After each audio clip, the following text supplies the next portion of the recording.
Recuerda que vimos algo del capítulo 5 hace tiempo, del capítulo 5 de Romanos, y examinamos algunas de las cosas, hermano, que tenemos. Posesiones valiosas, tenemos unas posesiones valiosísimas, tesoro incomparable en lo que Dios nos ha dado, ¿sí?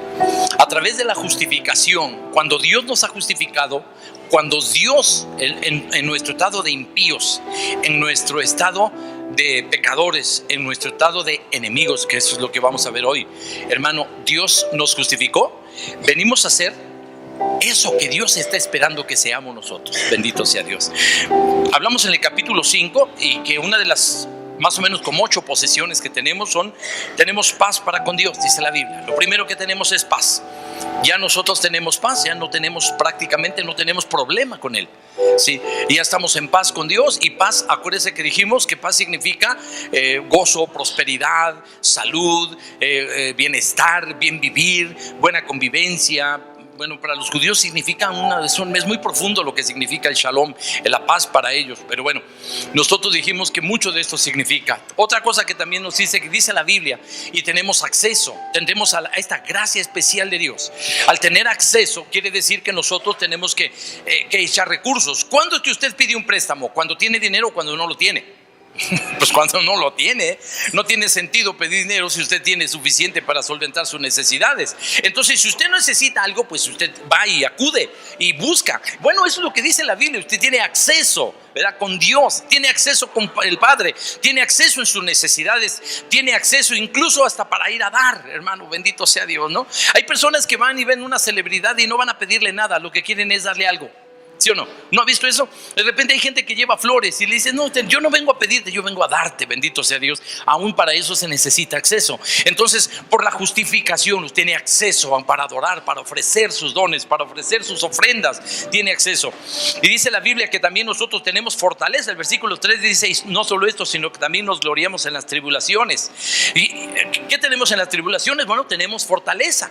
Y la fortaleza viene en la forma de ¿qué? En la forma de la paciencia, en la forma de la esperanza, en la forma de otra cosa que tenemos, que es el amor. El versículo 5 dice que tenemos nosotros amor, y Dios nos ha dado, aparte del amor, nos ha dado el don del Espíritu Santo, porque dice, junto con el amor vino el don del Espíritu Santo, ¿verdad? Por el Espíritu Santo que nos fue dado, dice la palabra de Dios. Ahora, dice la Biblia que Cristo, cuando aún éramos débiles, a su tiempo murió por los impíos, que quiere decir hubo una garantía, ¿sí? Aún cuando éramos débiles, en ese estado de debilidad, Cristo nos facilitó las cosas. Es decir, nuestra debilidad o incapacidad o nuestra insuficiencia, que es lo que da a entender debilidad, significa que Dios la suplió e hizo posible que tuviéramos las demás cosas. ¿Qué más dice ahí la Biblia? Ciertamente apenas morirá alguno por un justo, con todo pudiera ser que alguno osara morir por el bueno. Mas Dios muestra su amor para con nosotros, en que siendo aún pecadores, Cristo murió por nosotros. Ahora, también ¿qué tenemos? Nosotros tenemos también cobertura amplia. ¿Qué quiere decir? Que los seres humanos, de alguna manera, incidentalmente, nosotros vamos a incurrir en faltas, vamos a incurrir en pecados. Los enredos de la vida van a hacer que de repente nosotros tengamos alguna forma de habernos equivocado. Hay pecados que suceden en la vida, pero dice la Biblia que a través de la sangre, del sacrificio de Cristo, usted tiene acceso, usted tiene cobertura amplia por parte de Cristo.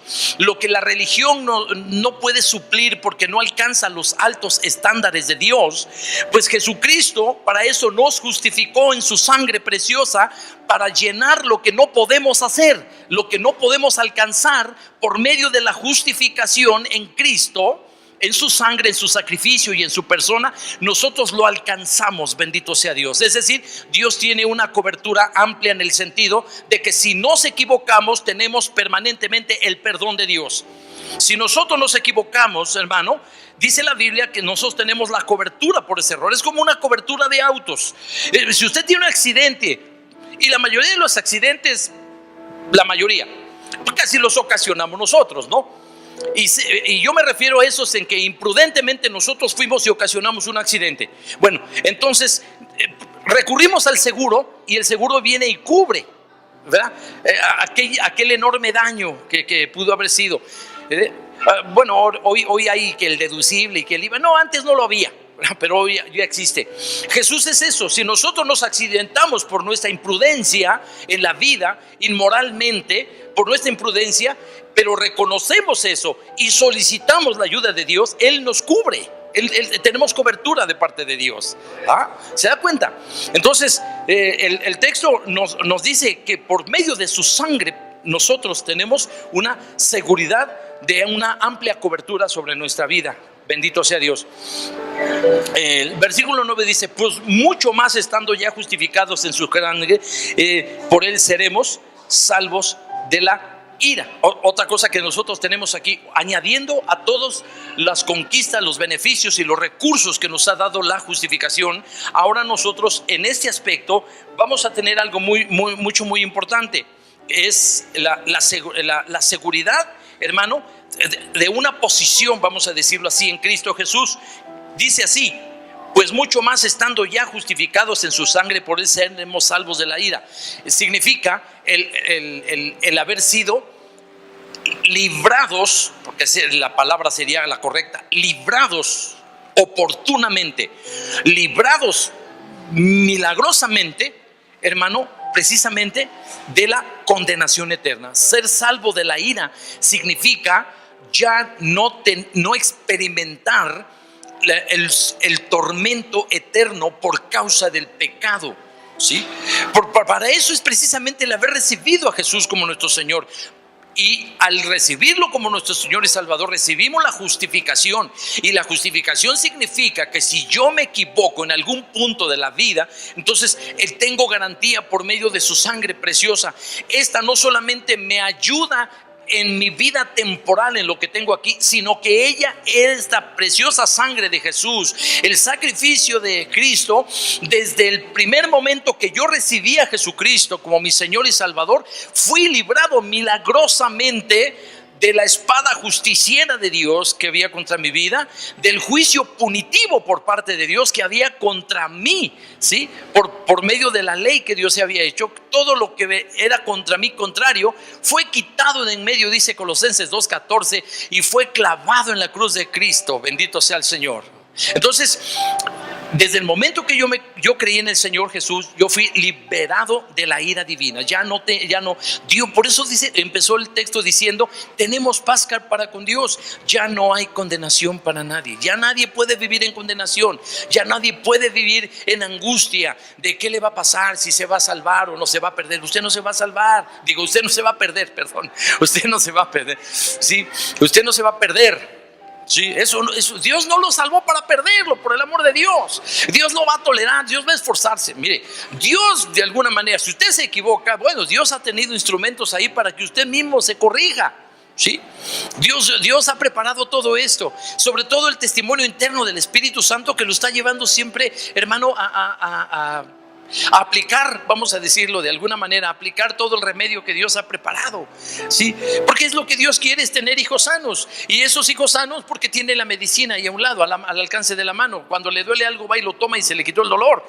Eso es exactamente lo que significa el recurso de las conquistas que trajo la justificación para nosotros. Ahora, ¿cómo lo reafirma el texto? El versículo 10 dice: porque si siendo enemigos fuimos reconciliados con Dios por la sangre de su Hijo. Aquí corto el versículo. Porque si siendo enemigos en algún tiempo, acuérdense, nosotros éramos impíos, nosotros éramos pecadores, nosotros éramos débiles, y ahora progresa el asunto en reafirmarnos lo que éramos antes. Y nosotros dice que éramos, lo peor de todo, enemigos de Dios. ¿Sí? El versículo, todo el capítulo 5 está diciendo esto. En su tiempo utiliza cada una de estas partes. El apóstol Pablo va reforzando, va remachando, por decirlo de alguna manera, va remachando este asunto de la justificación. Dios nos dio la justificación cuando éramos impíos. Dios nos dio la justificación cuando éramos pecadores. Dios nos dio la justificación cuando éramos incircuncisos. Eso es lo que viene tratando el apóstol Pablo, que la justificación se da no como resultado de algo bueno que nosotros hicimos, no, sino que Dios nos lo dio cuando nuestro estado era el pecaminoso. Vuelvo a repetir, éramos impíos, éramos pecadores, estábamos en la incircuncisión. Y además, dice la Biblia ahí, que leímos hace un ratito, éramos débiles, es decir, incapaces de hacer algo. Éramos como minusválidos espirituales, con todo respeto y amor para quienes nos oigan. En ese sentido, los amamos más de lo que ustedes se imaginan. Y además ahora dice aquí, lo peor de todo, quinto, éramos enemigos. O sea, teníamos enemistad con Dios. Había enemistad con Dios. Y cuando éramos enemigos, Dios en el estado de enemigos nos dio eso precisamente. En la condición de enemigos nos dio la justificación. Mire usted, ¿por qué? Pues porque a Dios le interesó restaurar las cosas. Somos obra de sus manos, hermano. Él, cuando hizo la creación, los cielos, la tierra, todas las estrellas y todas las nubes de gases y polvo cósmico y cuanta cosa se ha descubierto por la astronomía y lo que falta por descubrir, cuando Dios hizo todo eso, lo hizo con un amor especial, con una pasión, como es Dios al hacer las cosas hermosas y bellas en todo tiempo. Cuando se especializó en hacer algo bello en este pequeño planeta, en esta pequeña motita que dicen como el polvo, chiquita en el universo, Dios se especializó aún en lo más chiquito, en lo más sencillo. Dios se especializó y puso belleza. Yo no puedo olvidar la primera vez cuando yo entré a la secundaria y nosotros teníamos ahí la oportunidad de estudiar las cosas, y fuimos al taller al laboratorio de biología. Y entrando al laboratorio de biología, yo un adolescente, y nos organizamos en grupos de 5, y a mí me tocó hacer el vale para solicitar ahí mismo en el salón un microscopio, una caja casi del tamaño de este ofrendero que está aquí abajo, casi de este tamaño, una caja más o menos así larga. Y recuerdo que traía una tapa, le quitamos los seguros, y luego cuidadosamente sacamos el aparato. ¡Wow!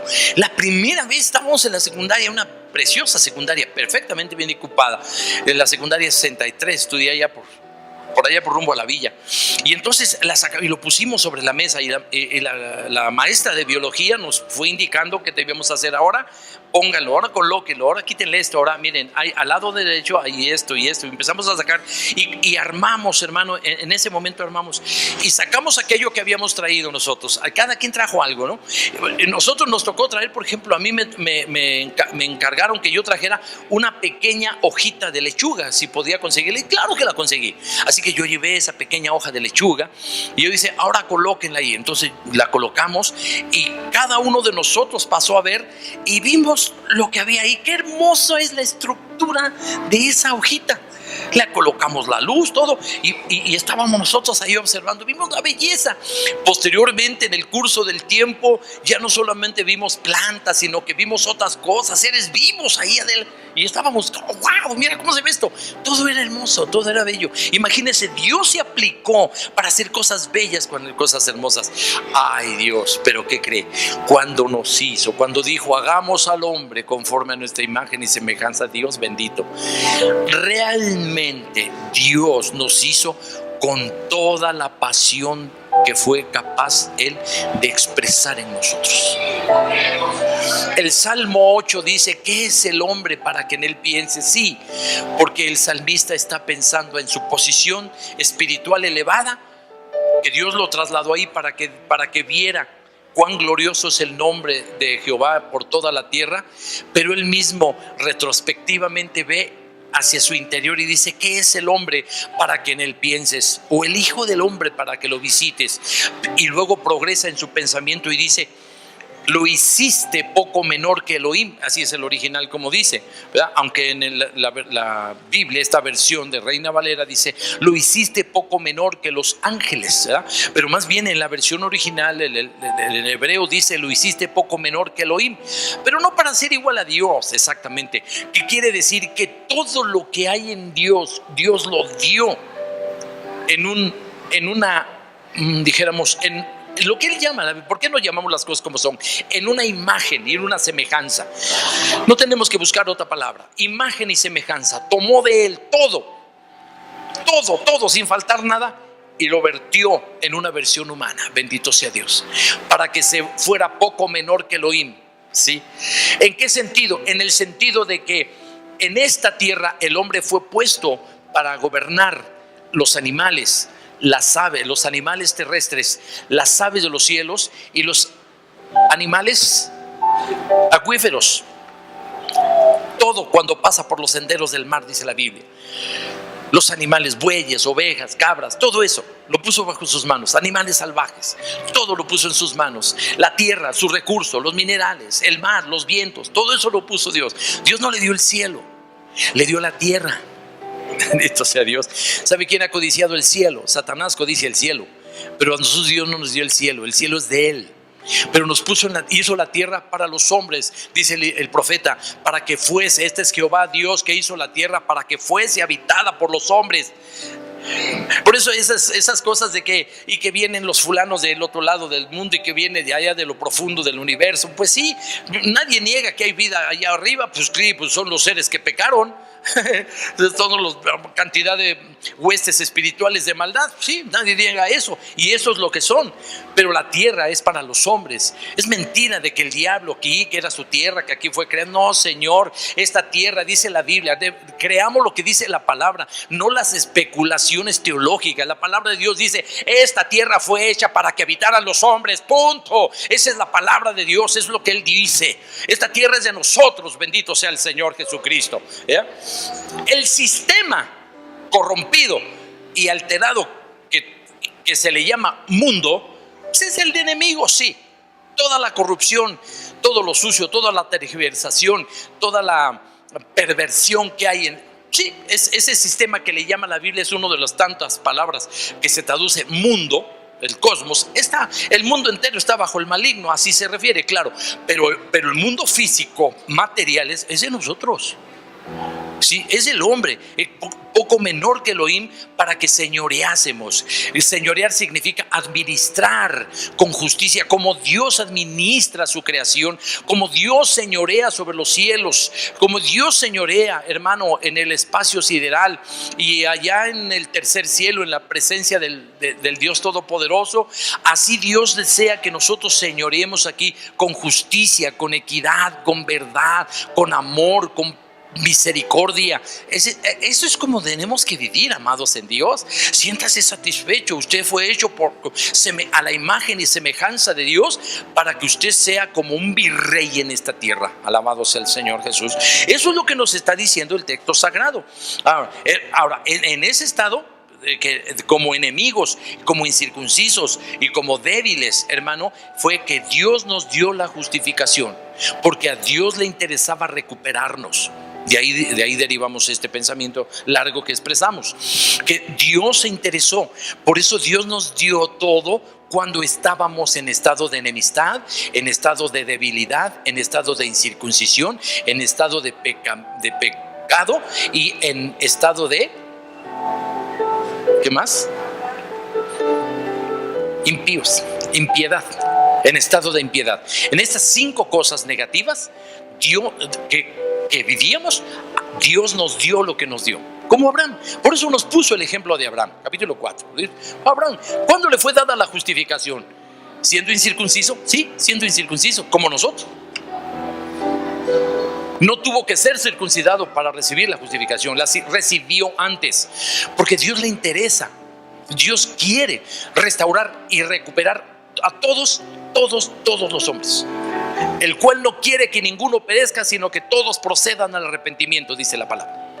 Dios no quiere que ninguno perezca, dice el apóstol Pedro, sino que todos procedan al arrepentimiento. Ese es el deseo de Dios, y por eso les dio a todos. Solo es recibirlo con fe, y es suficiente. Adelante. Y no solo esto, sino que también nos gloriamos en Dios por el Señor nuestro Jesucristo, por quien hemos recibido ahora la reconciliación. Y ahora fíjese, crece la idea. Éramos enemigos, pero los enemigos tienen ¿qué? ¿Cómo se restauran las relaciones entre dos personas que han estado antagónicas? Por medio de la reconciliación, digámoslo todos, ¿no? Por medio de la reconciliación. Ahora tiene que venir otro elemento, ¿sí? Volver a conciliar, ¿sí? Volver a tener consejo juntos. Esa es la idea.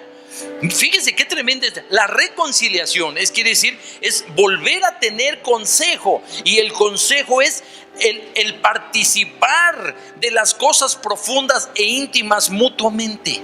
Bendito sea Dios. Una persona que se reconcilia con otra restaura las relaciones psicomotoras y afectivas y espirituales, de tal manera que volvemos a tener todas las cosas en comunidad. ¿Sí?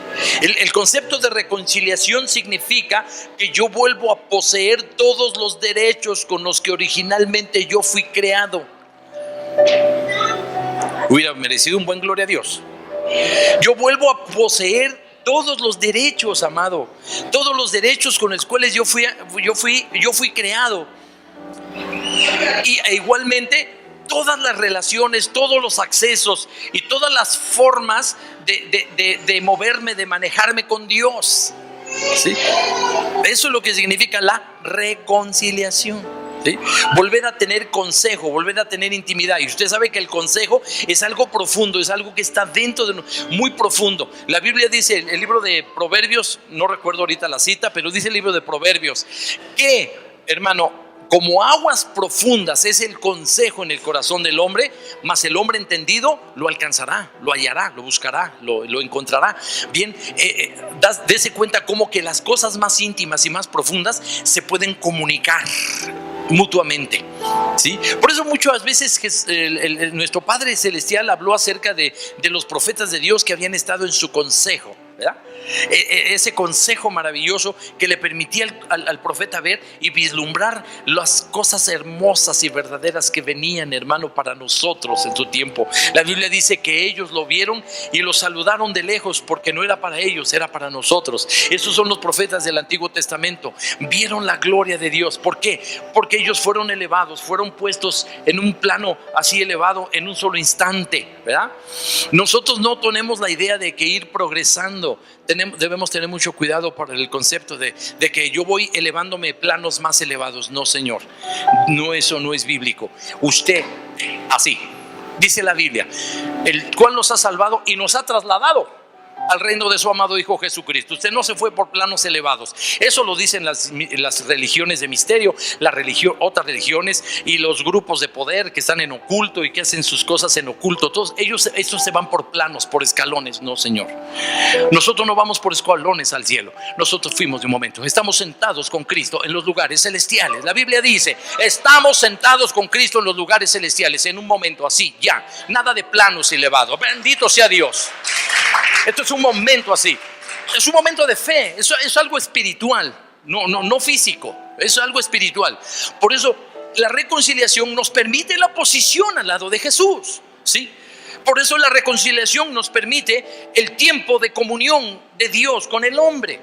Hay muchos hombres que hacen sus religiones, son muy bonitos los ritos, muchas cosas, muchas reglas, muchos rituales, y son bonitas. Si usted se da cuenta, algunos tienen oro, tienen acabados bonitos y preciosos. No, todo es bello, no podemos negarlo, pero no sirve. Perdón, pero no sirve. Eso no sirve para reconciliarnos con Dios. Lo que sirve en la reconciliación con Dios es el sacrificio de Jesucristo en la cruz del Calvario y la fe con que usted recibe eso. No solamente lo ve, no solamente lo observa, sino que usted lo toma y lo recibe. Eso es para mí. Si Cristo murió por los pecadores, eso es para mí. Yo soy pecador. Usted lo reconoce, eso es para mí. Si Cristo murió y reconcilió y justificó a los pecadores, usted dice, yo soy uno de esos. Pobre de aquel que diga, no, yo, la verdad no soy tan pecador, no soy tan malo, no soy tan...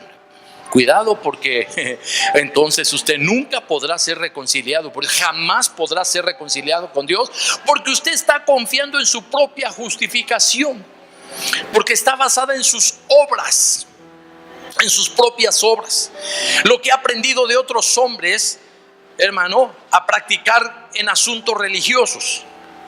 Pero si usted es un hombre pecador, se reconoce como tal y sabe que está destituido del agrado de Dios, de la presencia de Dios, de la gloria de Dios, que usted es enemigo de Dios, que usted es pecador, que usted es impío, que usted es débil y que usted es enemigo de Dios, entonces la justificación es para usted. Bendito sea Dios. Usted es justificado y Dios lo justifica sin que usted tenga que hacer nada más que creerlo. Solo tiene que creerlo. Y esto no es una obra, es un efecto de la gracia irresistible del Espíritu Santo en el corazón del hombre. Bendito sea Dios. Sí, no es obra humana. La fe es el efecto de la gracia irresistible de Dios en el corazón de los hombres. Bendito sea Dios.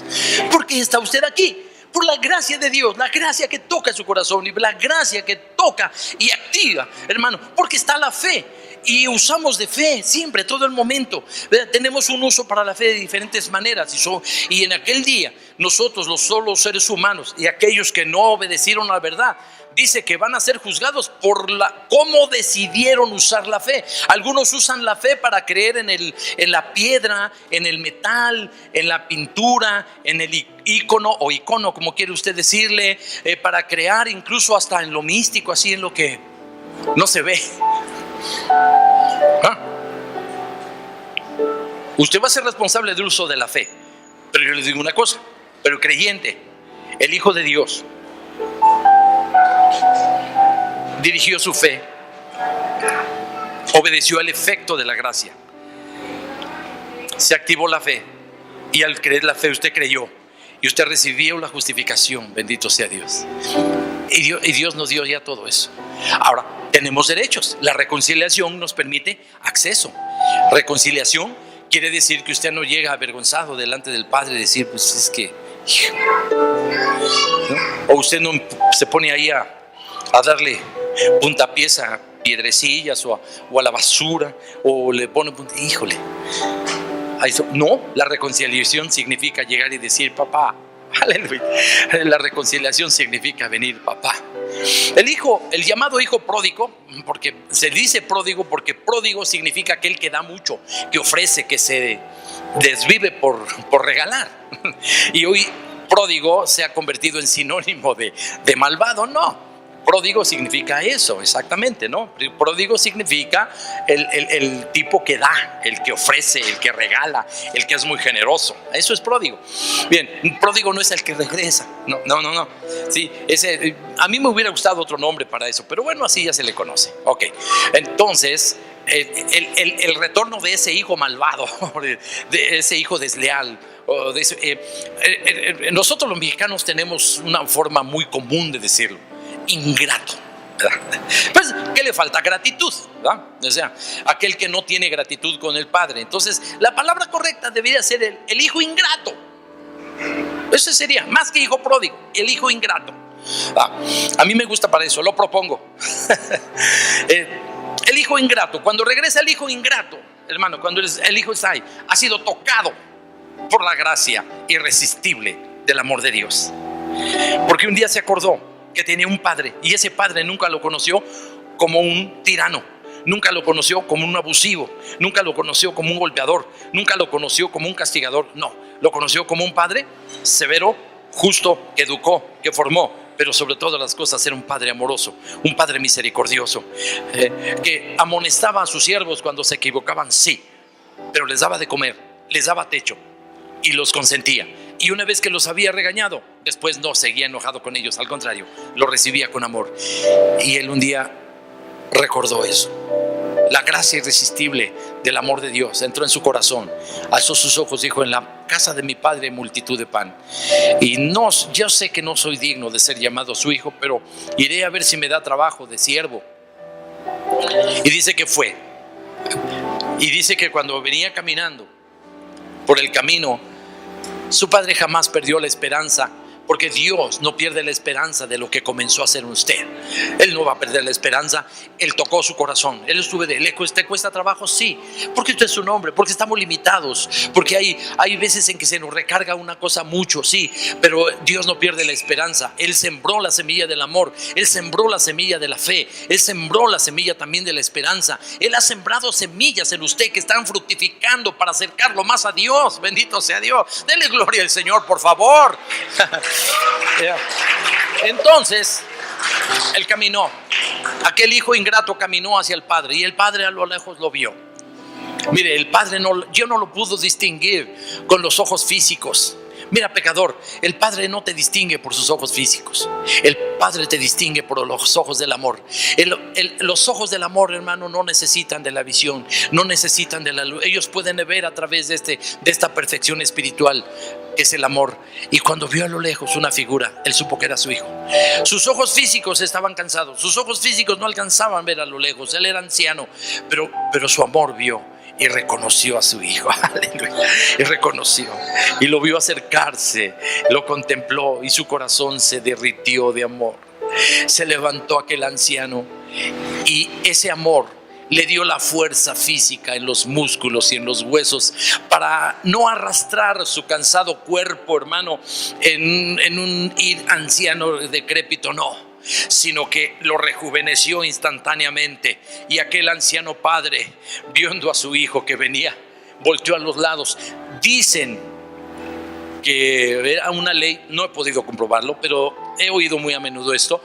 Dicen que el padre corrió con toda la desesperación y con todo el amor que tuvo, porque dicen que había una ley que si un hijo que en esas condiciones había salido y si alguien en el camino lo tocaba, entonces se perdía el derecho a que él lo volviera a recibir. Yo no he podido comprobar esto, pero bueno, suena muy romántico. Entonces dice que aquel padre entonces salió, se levantó y corrió. Los siervos, imagínense la escena en cámara lenta, los siervos lo ven así y el padre va corriendo y ellos nunca habían visto, tenía muchos años. Quizá el siervo más viejo de la casa, hermano, se levantó y quedó viendo cómo su amo parecía un gamo. Es un verso, su amo parecía un gamo corriendo. Miren, ahí va, como un muchacho cuando le ofrecen algo, alguna recompensa valiosa. Ahí va el muchacho que le dice: ten, te regalo este celular de última generación, si lo quieres córrele. Y ahí va yo a la raya. Ahí va corriendo el chamaco y llega, hermano, y se tira y abraza a su hijo. Hasta lo puedo imaginar, hasta lo carga así, lo aprieta en sus fuertes brazos. Sus brazos son como las ramas de un roble que lo aseguran y que le dicen que puede tener paz, que él no le va a reprochar nada ni lo va a condenar. No lo voy a condenar ni le voy a reprochar, no le voy a decir nada, porque este es mi hijo, muerto era y ha resucitado. Bendito. Aleluya, gloria a Dios. Esa es la reconciliación. Oh my. Entonces todos los hombres de su ciudad lo apedrearán y morirá. Así quitarás el mal de en medio de ti y todo Israel oirá y temerá. Eso es lo que decía la ley de Deuteronomio para esta clase de hijos. Sí, para esta clase de hijos decía: si alguno tuviere un hijo contumaz y rebelde, que no obedeciere a la voz de su padre ni a la voz de su madre, y habiéndole castigado no les obedeciere, entonces lo tomarán su padre y su madre y lo sacarán ante los ancianos de su ciudad y a la puerta del lugar donde viva, y dirán a los ancianos de la ciudad: este nuestro hijo es contumaz y rebelde. Fíjese, contumaz y rebelde. Sí, yo soy eso. No obedece a nuestra voz. No, es glotón y borracho. Bueno, eso tampoco. ¿Qué más?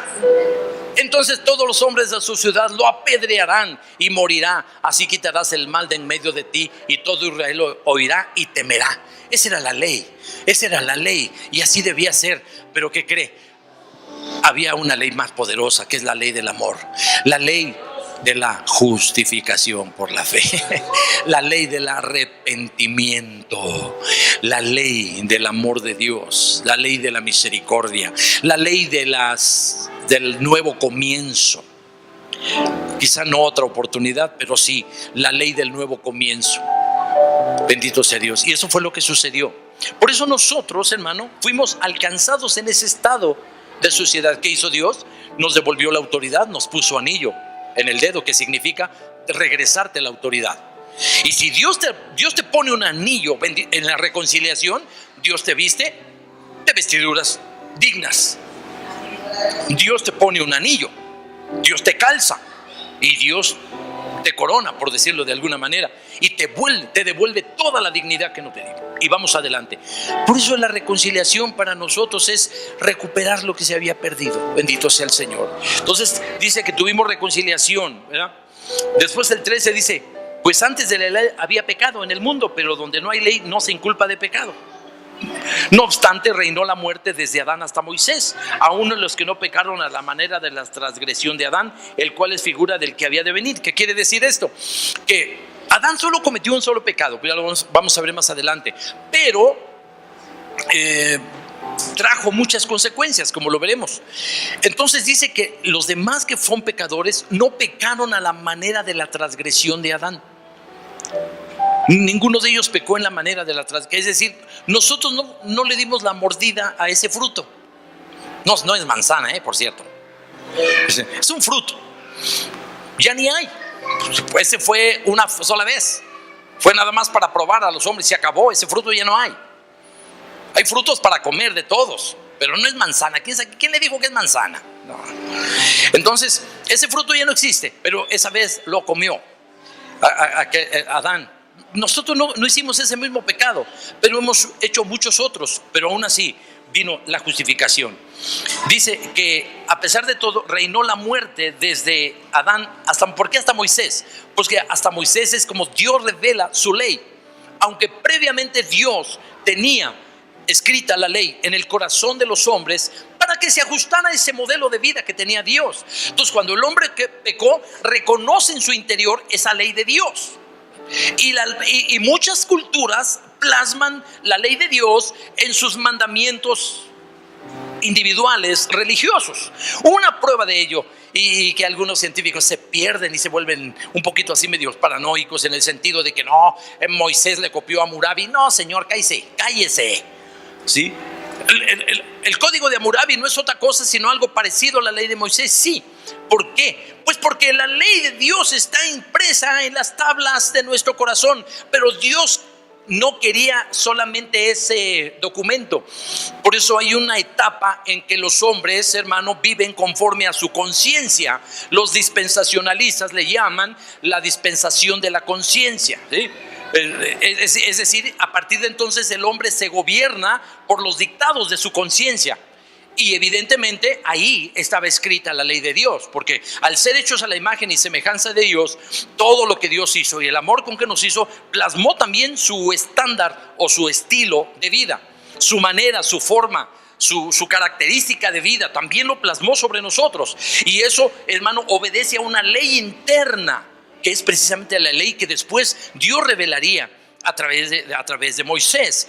Entonces, si existe el código de Hammurabi y si existen otros libros por aquí, por allá y por otros lados, no es otra cosa sino el reflejo de Dios. Pero ellos escribieron motivados por lo que había en su corazón y que reconocieron la justicia que debía existir en la tierra y la plasmaron en documentos. Sí, pero Dios solamente escogió el tiempo, el lugar y la persona para revelar específicamente la ley en toda su perfección, como tal es, como es. Y por eso dice que desde Adán hasta Moisés reinó la muerte.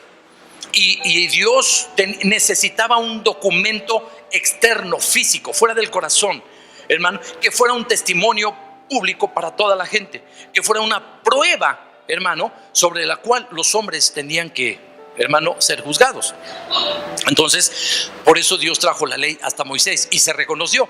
Antiguamente, al no haber ley, no exactamente había pecado. Entonces Dios en su paciencia toleró, como vimos más anterior, Él puso el expediente de cada hombre, lo puso por separado como prueba a juzgarse, ¿sí? Lo puso por separado, que quiere decir pasó por alto los pecados, no los perdonó.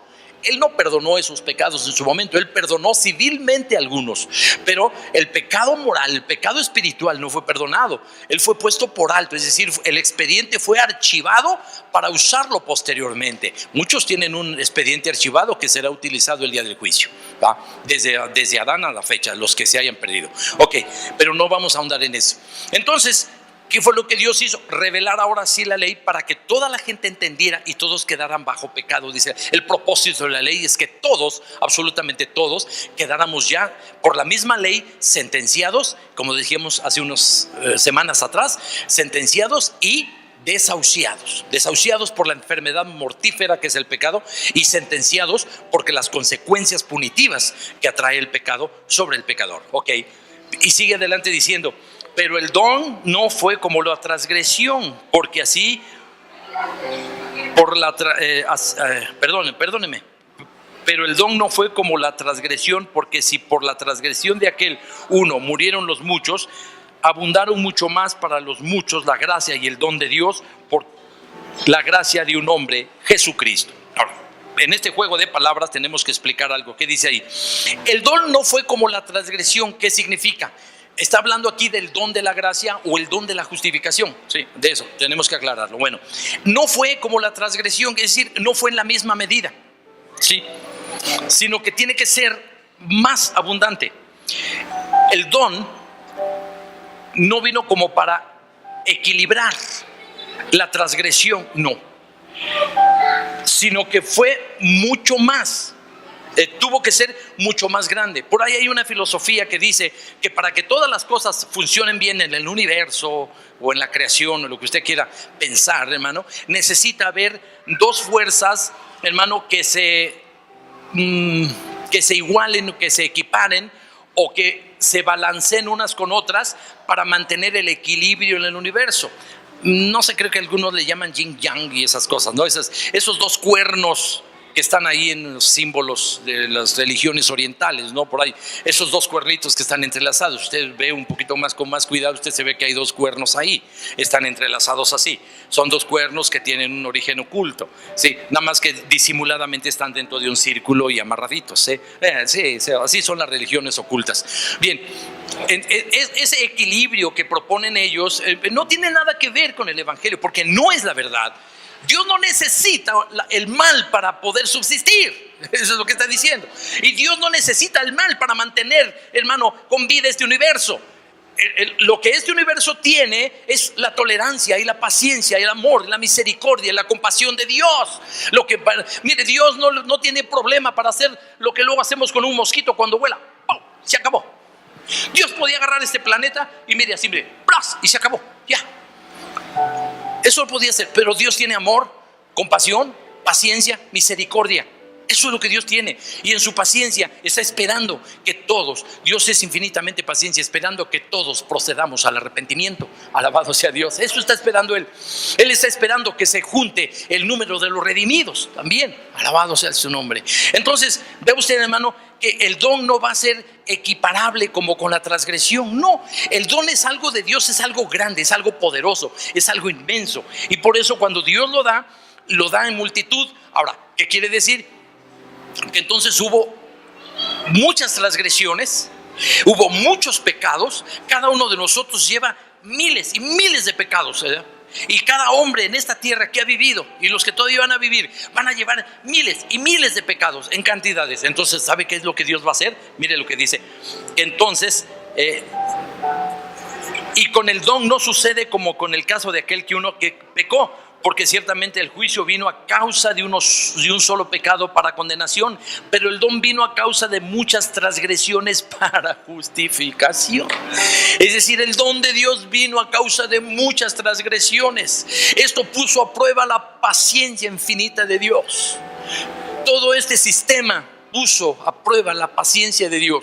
Dios no tiene que rendirle ni que demostrarle nada a los ángeles y a los seres que viven ahí en gloria con Él. No, Dios no tiene por qué rendirle. Sin embargo, Él se toma y tiene la delicadeza de que lo que Él hace quede perfectamente claro, justificado y perfecto a los ojos de todas sus criaturas.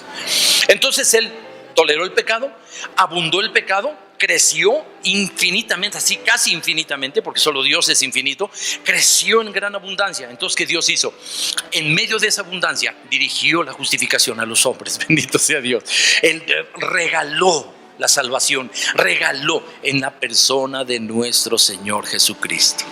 No es un acto de algo misterioso, de una influencia o de algo flotando así como que medio humito, medio vaporoso. No es eso. Es la persona directa de nuestro Señor Jesucristo entregada para nosotros. Alabado sea el Señor. Y dice, pues si por la transgresión de uno solo reinó la muerte, mucho más reinará en vida por uno solo, Jesucristo, los que reciben la abundancia de la gracia y del don de la justicia. ¿Sí? Vuelvo a repetir, pues si por la transgresión de uno, o sea, Adán, reinó la muerte, pues mucho más reinarán, ahora en plural, reinarán en vida por uno solo, Jesucristo, los que reciben la abundancia. Sigue recalcando el mismo asunto. Por un solo pecado vino la muerte para él y para todos los que vendrían. Pues entonces, por una sola justicia de obediencia de Jesucristo, vino el don para muchos. Por eso cambia del singular al plural. En el singular es una tragedia, pero en el plural es una obra de gracia y de misericordia por parte de Dios. Seguimos 18. Así que como por la transgresión de uno vino la condenación a todos los hombres, de la misma manera por la justicia de uno, Jesucristo, vino a todos los hombres la justificación de vida. Alabado sea Dios. Ahora, en otras palabras, ¿qué añadimos? Ahora a todos los beneficios de la justificación añadimos la vida. Bendito sea Dios. ¿Y en qué consiste la vida? La vida espiritual, la vida que tenemos nosotros. No se refiere aquí a la vida biológica, no se refiere a la vida que todos nosotros aquí podemos demostrar. Se refiere al estado eterno de existencia con Dios, que es la vida. Pero la vida consiste precisamente, la justificación de vida consiste en dos cosas muy importantes. La justificación nulifica el derecho de la muerte de someter a condenación a los pecadores. ¿Por qué decimos nulifica? ¿Por qué? Porque hay un derecho establecido, decretado en los cielos desde antes de la creación. El pecado trae muerte. Eso es una ley universal y celestial, y es terrena, es aplicable aquí. Entonces Dios mismo dice, el alma que pecar, esa morirá. Entonces es un decreto, es una ley, es algo irreversible. El alma que peca, esa morirá. Entonces el propósito de la justificación de vida es nulificar el derecho que tiene la muerte de reclamar a condenación a todos los pecadores. Sí, una. La segunda cosa, en la justificación de vida consiste en destruir el poder que tiene la muerte de someter a los pecadores a la muerte. Bendito sea Dios. ¿Sí se entendió? Es hermoso, esto es ser bello. Dos cosas, otra vez, regreso. Nulificar significa bloquear, presentar un mejor argumento, porque aquí estamos hablando de un trono de justicia. Es un tribunal, es un tribunal. Todas las cosas en el cielo son como un tribunal, ¿no? Pero aquí estamos hablando como un tribunal, porque se habla de ley y se incluyen algunas cosas. Esto es un tribunal. Entonces la muerte tenía derecho, sí. Pero ¿qué hace la justificación de vida? La justificación de vida bloquea, nulifica el derecho de la muerte que tiene sobre los pecadores. Todo el alma que pecare morirá. ¿Por medio de qué? De un argumento mejor. Tú tienes que llevar al trono de Dios siempre argumentos, y el mejor argumento es el que gana, el argumento más contundente. Y la muerte de nuestro Señor Jesucristo por todos los pecadores es el argumento que triunfa. Bendito sea Dios. Jesucristo se presenta con su propia sangre, con su propia muerte, y eso es el derecho, es el argumento, esa es la prueba que Jesucristo le presenta al juez para decir: yo morí por todos estos, bendito sea Dios, yo pagué el precio con mi propia sangre de todos estos. Entonces ya no tiene efectividad ese reclamo de la muerte sobre nosotros, benditos, ya no tiene efectividad.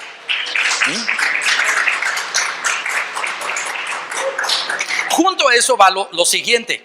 Entonces, pero también dice la Biblia que Dios tenía que destruir al que tenía imperio de la muerte. Entonces la Biblia habla en otro lugar de la destrucción. Entonces Dios tiene que destruir, o Jesucristo destruye o limita o incapacita más bien destruye el poder que tiene la muerte de conducir a la gente a la condenación eterna.